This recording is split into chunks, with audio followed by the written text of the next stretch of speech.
이제 우리 각자 벌어서 살자. 뭐라고? 쥐꼬리만한 급여 갖다 주면서 뭔 유세야? 순간 머릿속이 하얘졌습니다. 나는 가족을 위해 희생했지만 아무도 내 희생을 기억하지 않는구나. 그러니까 각자 벌어서 살자고. 이혼이라도 하자는 거야? 그래, 이혼을 해야 할지도 모르지. 이제는 나 혼자만 희생하면서 살고 싶지 않아. 40년 넘게 가족을 위해 모든 걸 바쳤습니다. 돈을 벌었고 아이들 대학도 보냈으며 책임질 거 다 했습니다. 아픈 몸을 이끌고 밤낮 없이 일했지만 어느 순간 깨달았습니다. 집에 돌아와도 따뜻한 밥 한 끼 기다리지 않습니다. 아내의 첫마디는 설마 또 밥 달라는 건 아니지? 였고, 딸들은 아빠는 왜 우리 집만 이 정도밖에 못해? 라며 불만을 털어놓았습니다. 그 순간 가슴이 무너져 내렸습니다. 가장이라는 이유로, 아버지라는 이유로 그동안 참아왔습니다. 하지만 더는 안 됩니다. 여러분도 저처럼 고민하고 계시다면 이 이야기를 끝까지 들어보세요. 지금까지 참고만 살아온 당신에게 꼭 필요한 이야기입니다. 시작하기 전에 구독과 좋아요를 눌러주세요. 앞으로 남은 인생, 더는 희생만 하며 살지 않는 법을 알 수 있습니다. 이야기 시작하겠습니다. 저는 16살 때부터 인테리어 일을 시작했습니다. 처음엔 망치 들고 못질하고 페인트 칠 같은 잡일만 했지만 시간이 지나면서 기술을 배웠습니다. 50년 넘게 한 길만 걸었으니 이 일에 대해서는 누구보다 자신 있었습니다. 그런데 사실 저는 이 일을 좋아서 시작한 게 아닙니다. 부모님이 일찍 돌아가시는 바람에 친척 집을 전전하며 컸거든요. 학교에 가고 싶었지만 먹고 사는 게 먼저였습니다. 그래서 어린 나이에 일을 배울 수밖에 없었죠. 그렇게 고된 청소년기를 보내면서 저는 한 가지 꿈을 가졌습니다. 내 가족만큼은 따뜻한 집에서 부족함 없이 살게 해주자. 27 친구의 소개로 지금의 아내를 만났습니다. 처음 본 순간 참 다정하고 따뜻한 사람이구나 싶었어요. 우리는 6개월 정도 만난 뒤 결혼을 결심했습니다. 우리 결혼하면 둘 다 일해서 돈 모으고 집도 사고 아이도 낳고 행복하게 살자. 결혼 전에 아내와 나눴던 약속이었습니다. 아내도 흔쾌히 동의했죠. 저는 정말 열심히 일해서 좋은 가정을 만들겠다고 다짐했습니다. 그런데 결혼한 지 2달쯤 지났을 때였습니다. 퇴근하고 집에 들어서자 아내가 화난 얼굴로 말했습니다. 여보, 나 오늘 회사 그만뒀어. 저는 순간 귀를 의심했습니다. 뭐? 갑자기 왜? 그냥 집안일 하면서 살고 싶어서. 우리 이제 아이도 가져야 하잖아. 말을 듣고도 이해가 되지 않았습니다. 우리는 맞벌이를 하기로 약속했는데 갑자기 아내가 일을 그만두다니요? 하지만 우리 집 장만하려면 둘 다 벌어야 한다고 했잖아. 조금 아끼고 살면 되잖아. 남들도 다 그렇게 살아. 남자가 돈 벌고 여자가 집안일 하는 거. 순간 아무 말도 나오지 않았습니다. 그때는 남편이 돈 벌고 아내가 집을 돌보는 게 당연했던 시대였으니까요. 그렇게 아내는 집에 남고 저는 가장으로서 혼자 벌어야 하는 사람이 되었습니다. 그래도 그때는 제 일이 꾸준했고 수입도 괜찮았습니다. 큰 걱정 없이 열심히 살았죠. 그런데 행복했던 시간은 오래가지 않았습니다. 1997년 우리나라에 IMF 외환위기가 닥쳤습니다. 건설 경기가 얼어붙으면서 인테리어 일도 뚝 끊겼습니다. 어제까지만 해도 일이 넘쳐났는데 한순간에 사라졌습니다. 한 달에 2~3건씩 하던 일이 어느새 한 건도 없을 때가 생기기 시작했습니다. 여보, 요즘 일은 좀 어때? 그냥 그래. 실은 그냥이 아니었습니다. 한 달째 일거리가 없었습니다. 생활비는 계속 나가는데 들어오는 돈은 없었습니다. 몇 달 지나니 통장 잔고가 바닥을 드러냈습니다. 저는 조급해졌습니다. 이대로 가다간 전기가 끊기고 밥을 굶을지도 모른다는 생각이 들었습니다. 어떻게든 살아야 했습니다. 하지만 아내는 여전히 일을 할 생각이 없었습니다. 여보, 나 이번 달에 일거리가 많이 없어서 생활비가 좀 부족할 것 같아. IMF 이후 매달 아내에게 하게 된 말이었습니다. 처음엔 금방 나아질 줄 알았죠. 하지만 몇 달이 지나도 상황은 좋아지지 않았습니다. 또? 지난달에도 그런 소리 했잖아. 애들 학원비는 어떡하고? 아내의 표정이 점점 굳어졌습니다. 저는 조심스럽게 말했습니다. 당신도 일자리를 좀 찾아볼래? 지금은 우리 둘 다 벌어야 할 것 같아. 그 말을 듣자 아내는 얼굴이 붉어지더니 소리를 질렀습니다. 내가 왜? 나는 애들 봐야 해. 당신이 벌어오는 게 당연한 거 아니야? 순간 머리가 띵해졌습니다. 저도 지금 힘든데 아내는 제 처지를 전혀 이해하지 못하고 있었습니다. 나도 지금 힘들어. 당신도 도와주면 안 돼? 내가 지금까지 집안일 하면서 애들 키우느라 얼마나 고생했는데? 너무하다, 정말. 그 말을 듣고 저는 더 이상 아무 말도 하지 못했습니다. 맞습니다. 아내도 고생했겠죠. 하지만 그때 우리 아이들은 초등학교 5학년, 3학년이었습니다. 낮에는 학교에 가고 오후엔 학원도 다녔어요. 아내가 파트타임으로라도 일할 시간은 충분했습니다. 하지만 아내는 단호했습니다. 결국 저는 포기했습니다. 인테리어 일이 없을 때는 일용직이라도 해서 돈을 벌기로 했습니다. 아침 일찍 인력시장에 나가 하루 일당을 받았습니다. 할 수 있는 건 뭐든 했습니다. 어느 날 건설 현장에서 시멘트 포대를 나르다가 허리를 삐끗했습니다. 그날 저녁 진통제를 먹고 누워 있는데 아내가 방에 들어왔습니다. 여보, 이번 달 학원비가 좀 올랐대. 그리고 큰애 영어 학원도 보내야 할 것 같아. 반에서 안 다니는 애가 우리 애밖에 없대. 저는 가만히 아내를 바라봤습니다. 몸이 아파도 일거리가 없어도 학원비는 언제나 당연하게 내야 하는 돈이었습니다. 그리고 내일 아침에 내 용돈 좀 챙겨줘. 친구들이랑 점심 약속 있어. 그 순간 속에서 뜨거운 것이 치밀어 올랐습니다. 내가 이렇게 아픈데, 이렇게 힘든데 그래도 가족을 위해 참아야 하나? 하지만 저는 결국 말없이 고개를 끄덕였습니다. 건설 경기는 점점 바닥을 쳤고 일거리는 점점 더 줄어들었습니다. 저는 급기야 밤에는 대리운전까지 시작했습니다. 낮에는 인테리어 일이나 일용직, 저녁부터 새벽까지는 대리운전. 하루 15시간 넘게 일했습니다. 집에 들어가면 그대로 쓰러졌다가 몇 시간 후 다시 일어나 일터로 향했습니다. 주말도 휴일도 없었습니다. 그렇게 버텼습니다. 가족을 위해서. 어느 날 밤 대리운전을 하다가 너무 졸려서 차를 세우고 눈을 붙였습니다. 그날따라 비가 많이 왔습니다. 조용히 내리는 빗소리를 들으며 문득 생각했습니다. 나는 지금 뭘 하고 있는 걸까? 이렇게 살다가 언제 죽을지도 모르는데. 그런 생각이 들었지만 곧 아이들 얼굴이 떠올랐습니다. 그래서 다시 핸들을 잡았습니다. 가족을 위해서. 하지만 나는 정말 이게 맞는 걸까? 시간이 흐르면서 아이들은 중학생, 고등학생이 되었습니다. 그만큼 교육비 부담도 커졌습니다. 특히 큰딸이 고등학교에 들어가면서 학원비가 엄청나게 늘어났습니다. 여보, 윤정이 수학학원을 더 좋은 데로 바꿔야 할 것 같아. 반에서 1등하는 애가 다니는 학원 있잖아. 거기 보내자.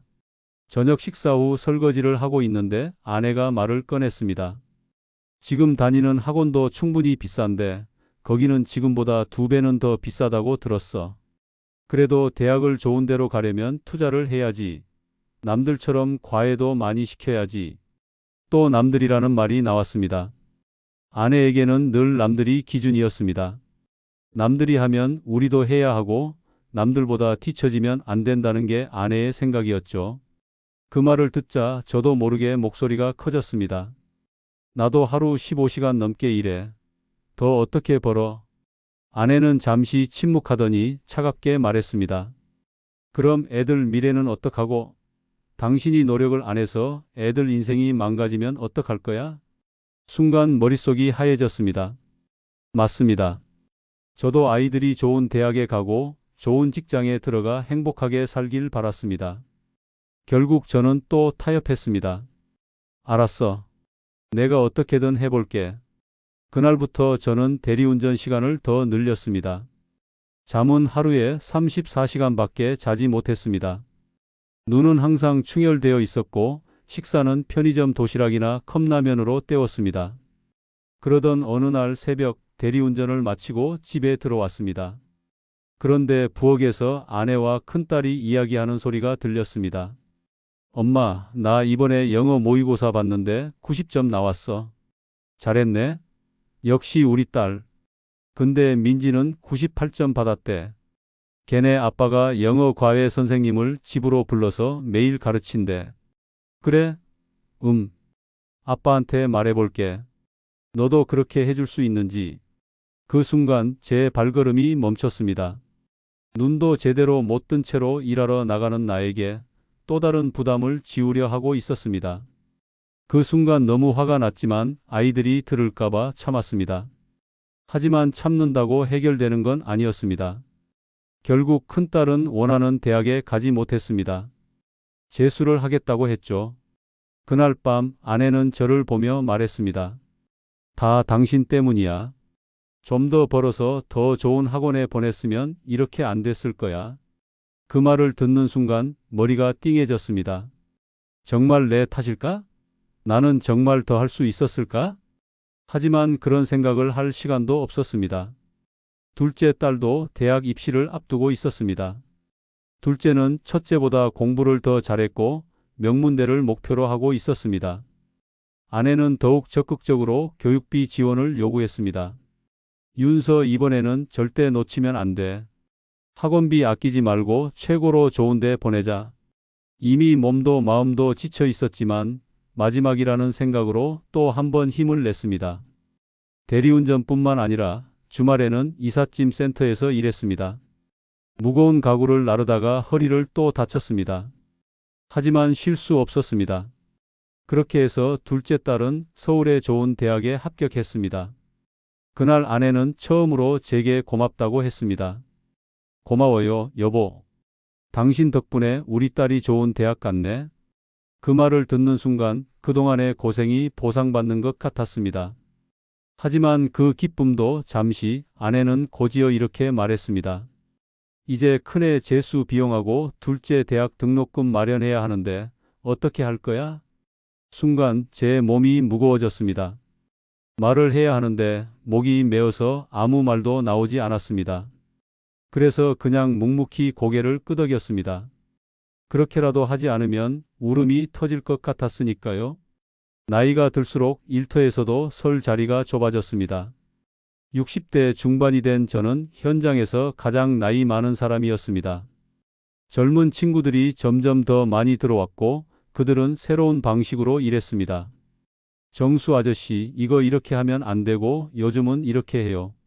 20대 후반의 젊은 친구가 제 일하는 방식을 지적했습니다. 50년 넘게 해온 방식인데 갑자기 틀렸다고 하니 기분이 상했습니다. 하지만 저는 웃으며 말했습니다. 그래, 요즘 방식이 좋긴 하지. 배워볼게. 그렇게 말했지만 젊은 친구들 사이에서 후식이다라는 이야기가 돌고 있다는 걸 알고 있었습니다. 쉬는 시간에 같이 앉아도 대화에 끼지 못했고 점점 혼자가 되어갔습니다. 어느 날 큰 현장에서 벽지를 바르고 있는데 30대 초반의 후배가 다가왔습니다. 아저씨, 이제 좀 쉬셔야 하는 거 아니에요? 여기는 제가 할게요. 그러더니 저를 슬쩍 밀치고 제 자리를 차지했습니다. 순간 속에서 뜨거운 것이 치밀어 올랐습니다. 내가 언제부터 이렇게 쓸모없는 사람이 된 걸까? 그날 일을 마치고 집으로 돌아가는 버스 안, 창밖을 바라보며 생각했습니다. 이제 나도 은퇴를 고민해야 할 때가 온 건가? 하지만 은퇴는 꿈도 꿀 수 없었습니다. 집에서도 제 위치는 없었습니다. 어느 날 저녁 아내와 딸들이 거실에서 이야기하는 소리가 들렸습니다. 저는 막 현관문을 열고 들어왔지만 아직 제 존재를 알아채지 못한 가족들의 대화가 귀에 들어왔습니다. 민지네 아빠는 벤츠를 샀대. 회사 잘 되니까. 큰딸의 말이 들렸습니다.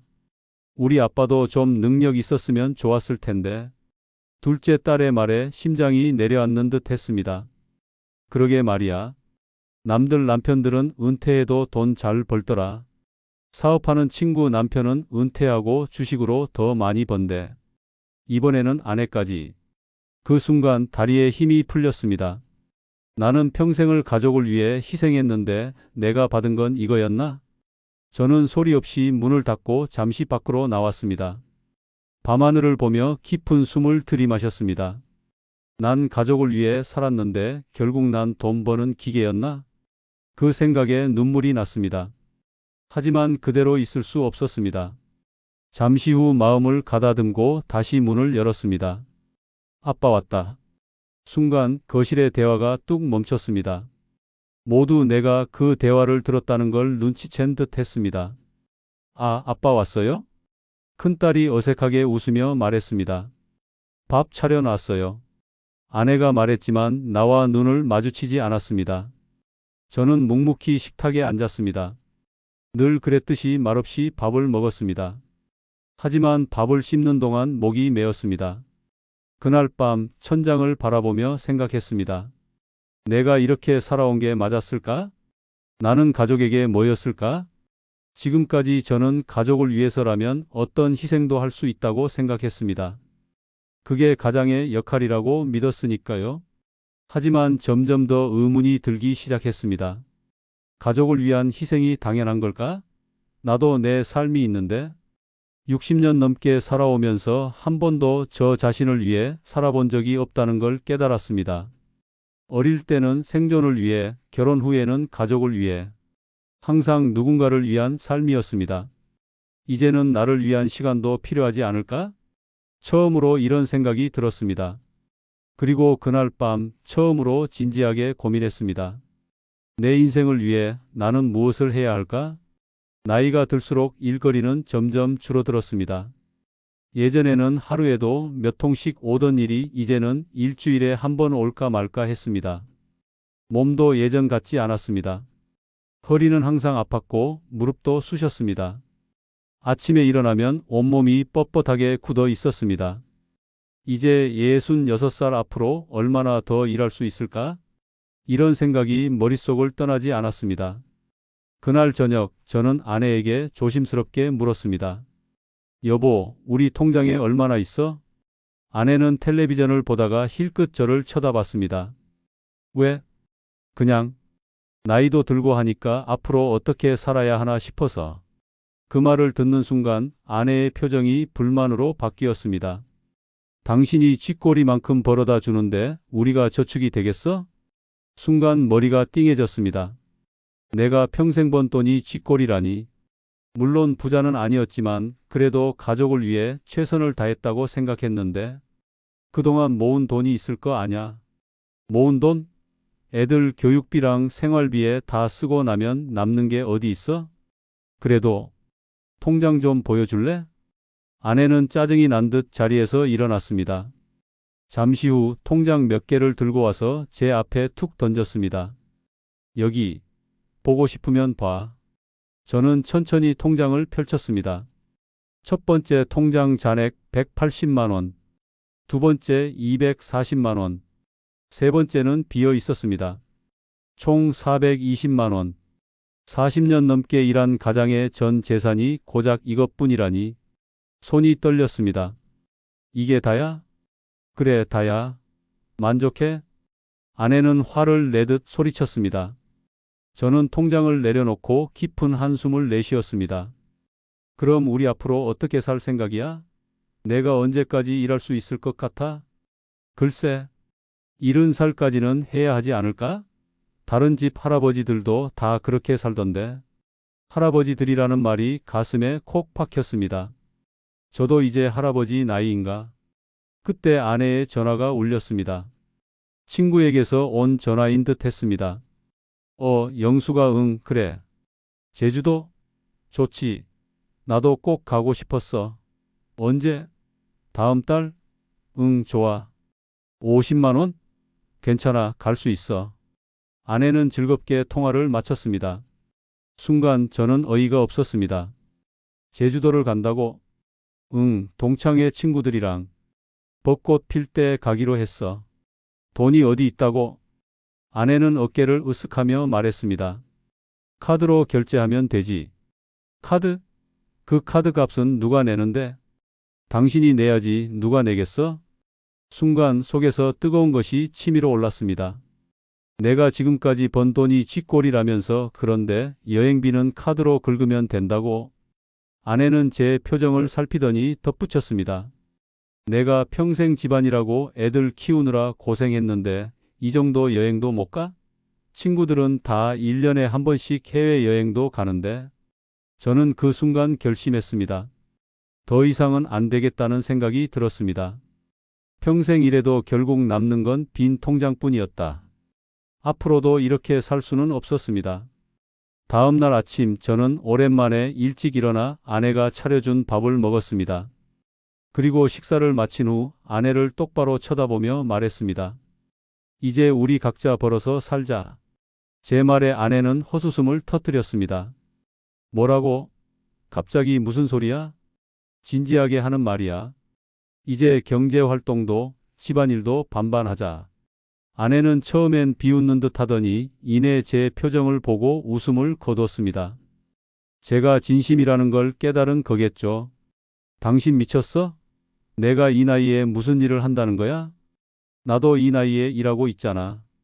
당신 나이가 62살이면 아직 일할 수 있는 나이야. 아내는 화가 났는지 얼굴이 붉어졌습니다. 내가 뭘 할 수 있다고 그래? 난 평생 집안일만 했어. 할 수 있는 일은 많아. 마트 캐셔, 식당 서빙, 요양보호사. 마음만 먹으면 충분히 할 수 있어. 집안일이 쉬운 줄 알아? 내가 얼마나 고생하는데? 저는 담담하게 대답했습니다. 그러니까 반반하자는 거야. 내가 40년 넘게 밖에서 일하고 집안일도 도왔잖아. 이제 당신도 밖에서 일하고 우리 같이 집안일도 하자. 아내는 말문이 막힌 듯 했습니다. 잠시 침묵이 흐른 후 저는 다시 말을 이었습니다. 이제 우리 딸들도 다 컸고 우리 둘이 살아갈 방법을 생각해야 해. 그건 우리 둘이 같이 부담하자. 한 달에 100만 원만 벌면 되잖아. 아내는 당황한 표정이었습니다.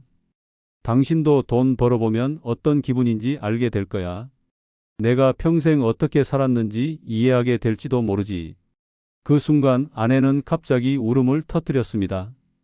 당신 지금 나한테 1억이야? 내가 평생 당신 뒷바라지하고 애들 키우느라 얼마나 고생했는데? 저는 여전히 차분한 목소리로 대답했습니다. 그 고생 인정해. 고맙게 생각하고 있어. 하지만 나도 평생 가족을 위해 희생했잖아. 이제는 우리 각자의 인생을 살 때가 된 것 같아. 그럼 내가 지금부터 일자리를 구하라고? 그래. 나도 도울게. 같이 찾아보자. 아내는 분노에 찬 표정으로 방으로 들어가 문을 쾅 닫았습니다. 저는 거실에 혼자 남아 깊은 숨을 내쉬었습니다.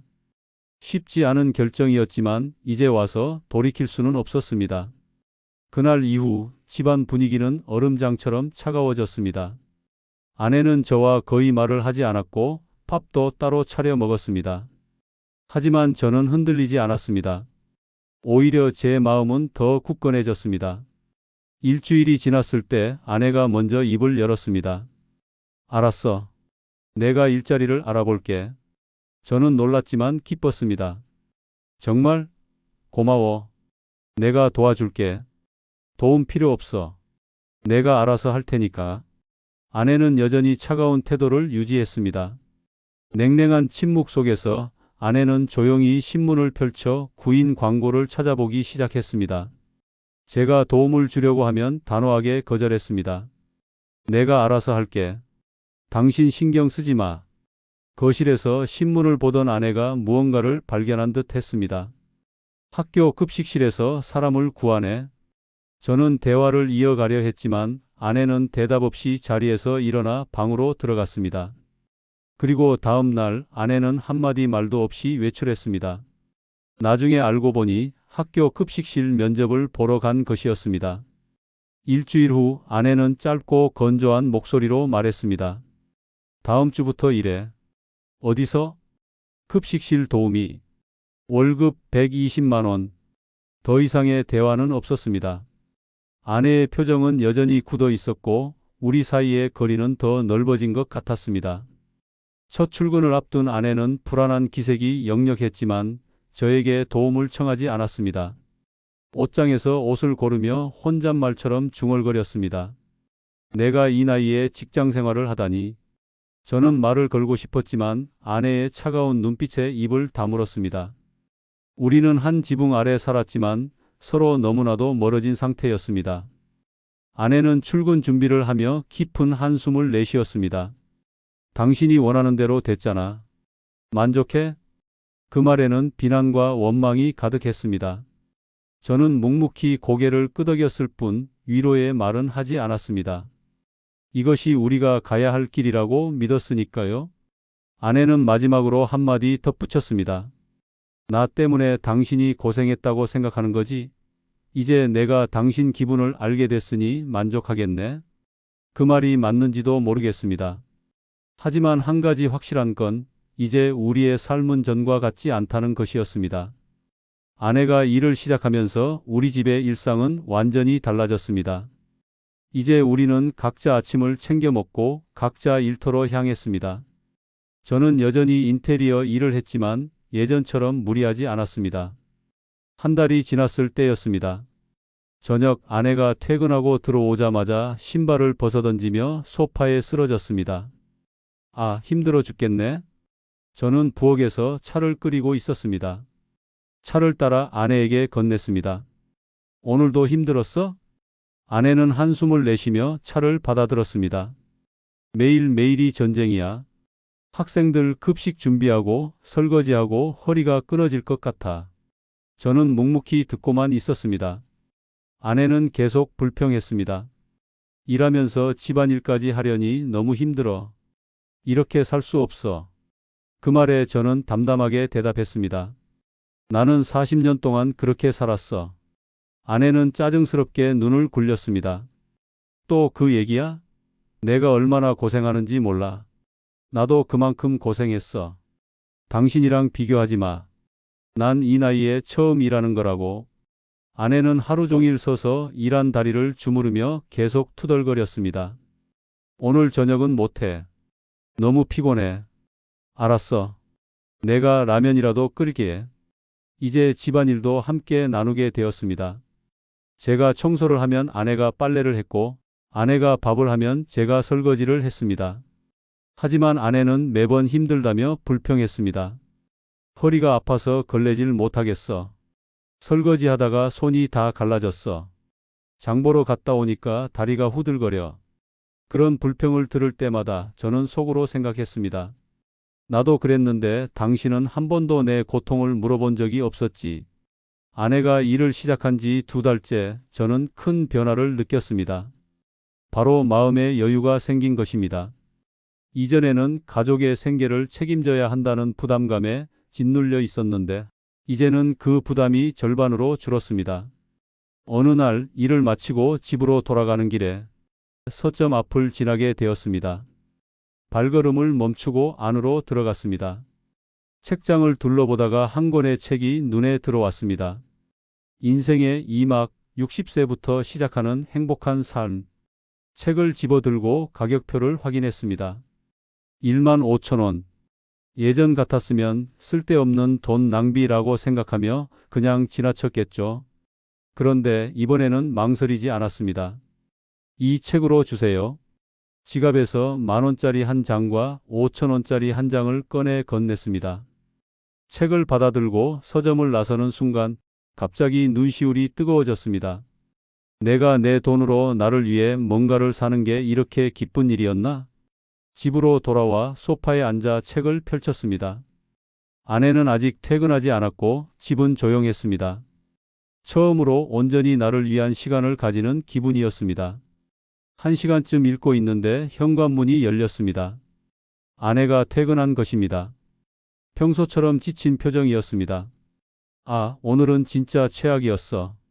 애들이 음식 엎지르고 주방장은 계속 재촉하고 이런 일 계속 못할 것 같아. 저는 고개를 끄덕이며 계속 책을 읽었습니다.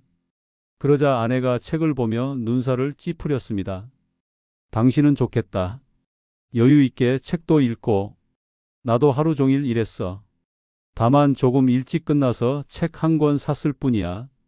아내는 한숨을 내쉬며 화장실로 향했습니다.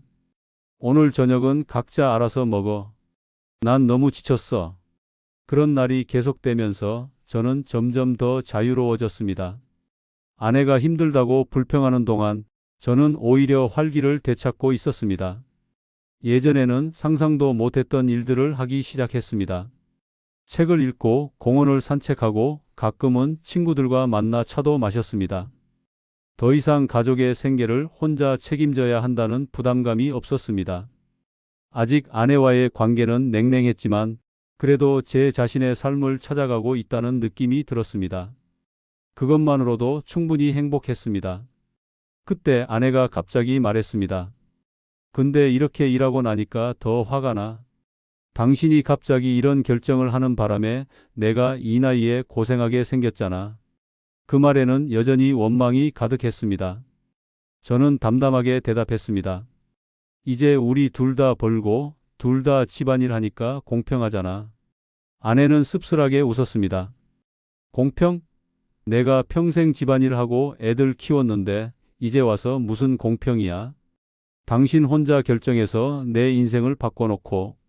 저는 책을 덮으며 고개를 들었습니다. 나도 이제야 깨달았으니까.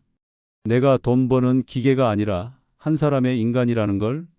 아내가 일을 시작한 지 석 달이 지났습니다. 그동안 우리는 자주 다퉜고 말없이 지낸 날도 많았습니다. 하지만 어느 순간 우리는 조금씩 새로운 생활에 적응하고 있었습니다. 어느 주말 아침 평소보다 일찍 깨어났습니다. 주방에서 커피 내리는 소리와 고소한 향기가 방 안까지 퍼졌습니다.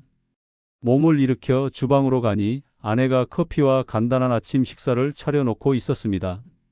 일찍 일어났네? 응, 그냥 일찍 일어나고 싶었어. 평소와 다른 아내의 모습에 저는 의아했지만 별다른 말 없이 식탁에 앉았습니다. 아내도 맞은편에 앉았습니다. 잠시 조용히 식사를 하다가 아내가 먼저 입을 열었습니다. 우리 앞으로 어떻게 살아야 할까? 갑자기 왜 그런 생각이 들어? 일을 해보니까 느낀 게 많아서. 아내는 커피를 한 모금 마시고 나지막이 말했습니다. 일하는 게 힘들긴 한데 그래도 내가 번 돈으로 뭔가를 할 수 있다는 게 기분이 좋더라. 저는 조용히 고개를 끄덕였습니다. 그래, 나도 그랬어. 그리고 당신이 평생 이렇게 살아왔다는 걸 생각하니까 미안해. 저는 순간 손에 힘이 들어갔습니다. 아내가 미안하다는 말을 한 건 정말 처음이었으니까요. 그동안 나는 너무 당연하게 생각했어. 당신이 벌어오는 게 당연하고 나는 집안일 하는 게 당연한 줄 알았어. 아내는 한숨을 내쉬며 고개를 숙였습니다. 근데 당신은 밖에서 일하고도 집안일까지 했잖아. 나도 지금 그걸 해보니까 진짜 힘들더라. 아내의 목소리가 작아졌습니다. 나는 당신이 힘들었던 걸 인정하는데도 너무 오래 걸렸어. 저는 커피를 한 모금 마시고 조용히 대답했습니다. 그래도 이제 알았잖아. 아내는 잠시 뜸을 들이더니 조심스럽게 물었습니다. 우리 다시 예전처럼 돌아갈 수 있을까? 저는 고개를 저었습니다. 난 이제 예전으로 돌아가고 싶진 않아. 아내의 표정이 굳어졌습니다. 그게 무슨 뜻이야? 이제 나는 내 인생을 살고 싶어. 당신한테 의지하지도 않고 당신도 나한테 기대지 않는 그런 삶. 아내는 놀란 듯 저를 바라봤습니다. 그럼 우리 관계는 어떻게 되는 거야? 같이 살되 서로의 삶을 존중하는 거지. 난 당신이 내 돈을 당연하게 생각하지 않았으면 좋겠어. 그리고 나도 당신을 당연하게 생각하지 않을 거야.